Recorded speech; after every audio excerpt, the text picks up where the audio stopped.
Jakarta, CNBC Indonesia, kinerja indeks harga saham komposit minggu ini cukup manis. Berbagai sentimen dari rilis ekonomi domestik dan eksternal membantu mewarnai pasar saham minggu ini. Pekan lalu, indeks pertukaran saham referensi dari referensi negara memperkuat 0,62% oleh point to point, menembak 4,03% bulan lalu, dan telah meningkat 7,71% tahun ke tahun year on year. Dalam perdagangan pada hari Jumat kemarin, JCI ditutup secara signifikan 1,76% di 7.089,21. JCI juga kembali untuk menembus tingkat psikologisnya di 7.000 dan secara konsisten bergerak di zona hijau sepanjang perdagangan sejalan dengan mayoritas indeks saham Asia. Bulir iklan untuk melanjutkan konten. Jika Anda melihat data perdagangan dalam seminggu terakhir, JCI mencatat 3 kali hijau dan 2 kali runtuh.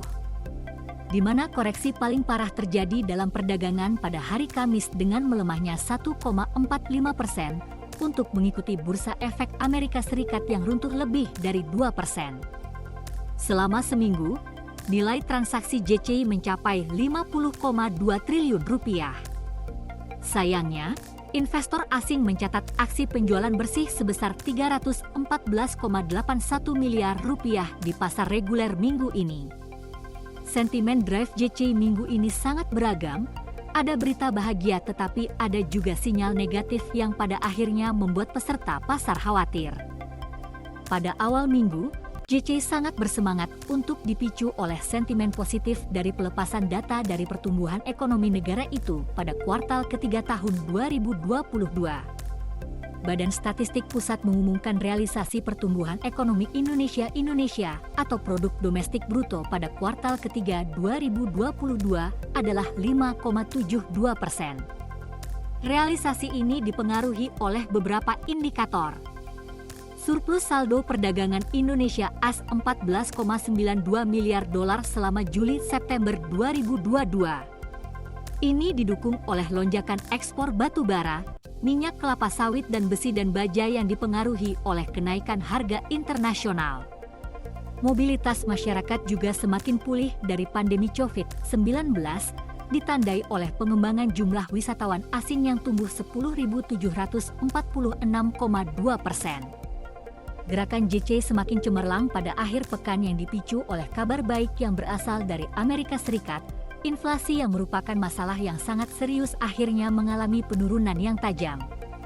Tingkat inflasi yang mengacu pada indeks harga konsumen Amerika Serikat naik hanya 0,4% pada Oktober dibandingkan dengan bulan sebelumnya. Sementara inflasi tahunan mencatat miring hingga 7,7% tahun ke tahun year on year.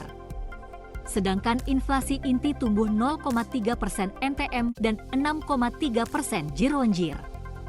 Ini adalah peningkatan tahunan terendah sejak Januari. Ekonom mengharapkan peningkatan 0,6% NTM dan 7,9% year on year. Suku bunga masih menjalankan segalanya di pasar, kata Tim Courtney dari Essential Wealth.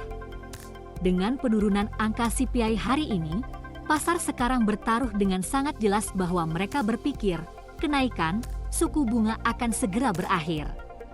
Jadi, Anda melihat saham yang peka terhadap suku bunga bekerja sangat bagus. Inflasi sering digunakan sebagai sinyal investor sehubungan dengan kebijakan kenaikan suku bunga oleh Bank Sentral Amerika Serikat Cadangan Federal Hold the Fed.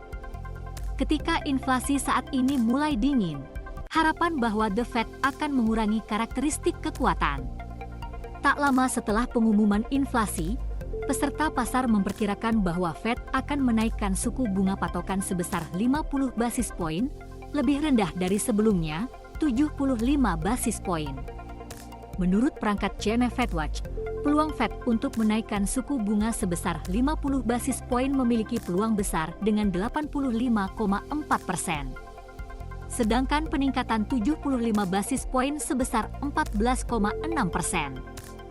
Namun demikian, pergerakan JCI juga dipengaruhi oleh harga komoditas seperti batu bara yang saat ini batu bara telah menyentuh as $300 per ton dan merupakan yang terendah dalam 7 bulan terakhir. penurunan harga batubara akan berdampak pada pergerakan penerbit batubara yang berpotensi melemah. Salah satu yang paling terpengaruh adalah saham PT Indo Tambang Raya Megah Tbk yang turun 7% ke tingkat Rp37.550 per saham dalam perdagangan hari terakhir minggu ini. Bahkan jika dilihat dalam seminggu terakhir, penurunan telah mencapai 13,88%.